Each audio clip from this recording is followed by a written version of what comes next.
have us a little conversation. That's right. We have on the phone with us this morning Yakima County Commissioner Amanda McKinney. Good morning, Amanda.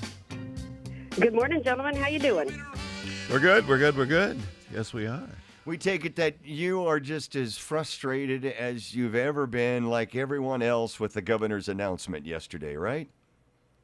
Yeah, and truly, we actually we were expecting to go into phase 2. I will tell you, we were absolutely expecting it because our numbers were beyond where they needed to be. So the hospitalization rates in Yakima County, Memorial Hospital for that 2-week time period was down 42%.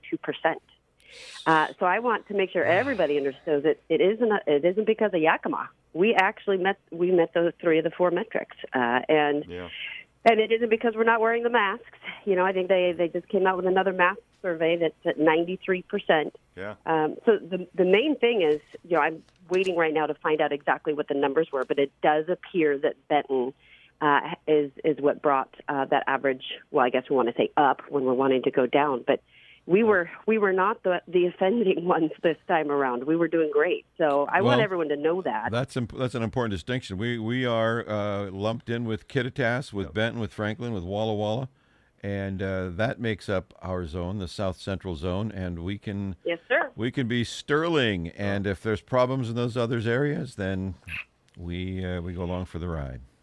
In the districts, as they say, right? And that's part of the reason why actively pushing back against this, the House bills that are trying to regionalize healthcare. I will say there seems to be some big wins, call it a win, if we're looking at right now the way the bills have been modified now because of the pushback against regionalization, that there's going to remain our local health district and local health boards, so those are important.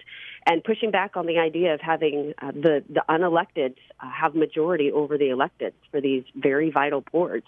That just runs contrary to what we have in our republic. We have elected representatives for a reason, and the final say should always be through our electeds because we're accountable. Yeah. So that has been my mission on the back end of things, to push back against something that's going to come down the road to take away what little control over having a say on how we do things here locally.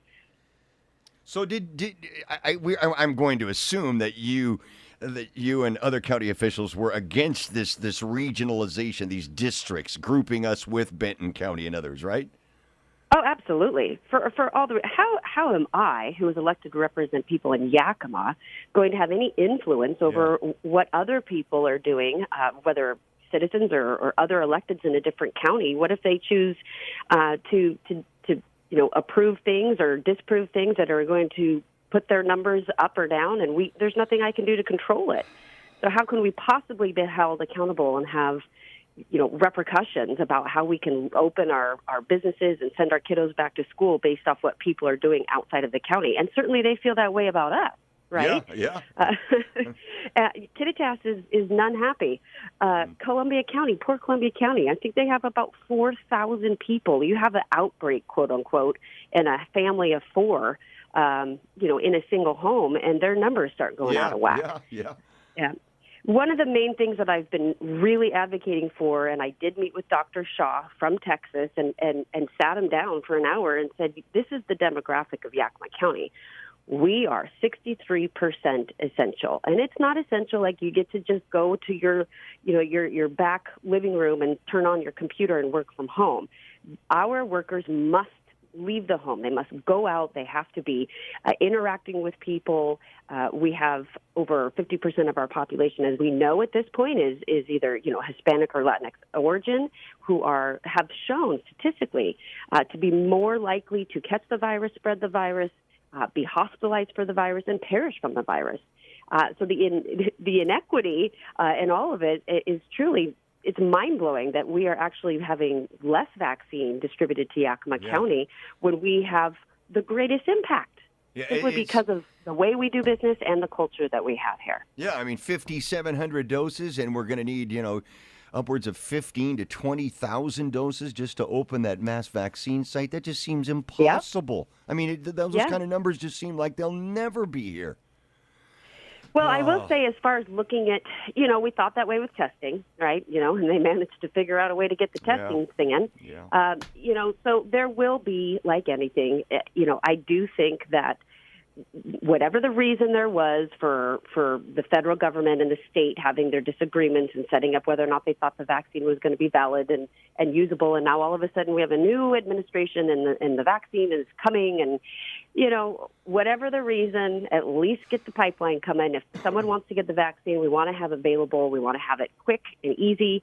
I did also tell Dr. Shaw that sending 50 doses here and 100 doses here, and that's just a terrible idea for our community, because all it does is we have this list on the district health district's website, and frustrated people trying to get the vaccine. What do? You want something, you're going to call all 12 people on the list. You're going to get your name on all the lists of all those people.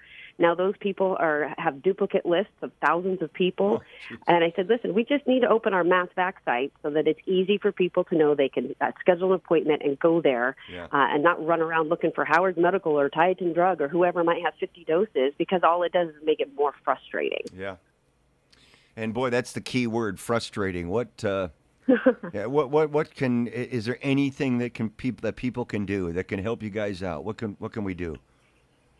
Oh, right now I would say talk highly about Yakima. I want to make sure that people stop pointing fingers.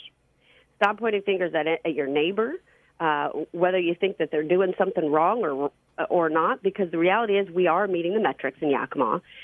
If someone wants to get a vaccine, I support someone who wants to get a vaccine. If you hear about someone having confusion about where to go, tell them to go to the Yakima Health District's website. Don't just show up somewhere. That's only going to cause more frustration. The medical community, of course, these nurses, the people who are working all this time are working diligently to try to deal with people who are frustrated trying to get the vaccine. So if you are someone or know of someone who wants to get the vaccine, just be confident and patient, because it is going to eventually get better. But hopefully with him coming here and me having the opportunity to sit down with him and really describe how our community really flows and functions, the biggest issue I told him coming down the pike, which we needed to know yesterday, is how we're going to deal with vaccinations for guest workers. And I said, you may look outside and not see anything on those trees and those fields, but the work starts now. Yeah. And so we have to have a decision on that now so that we can move forward, because it isn't just miraculously happen in August and September and October. Well, our frustration just continues, I guess, in the Yakima Valley then, dang it.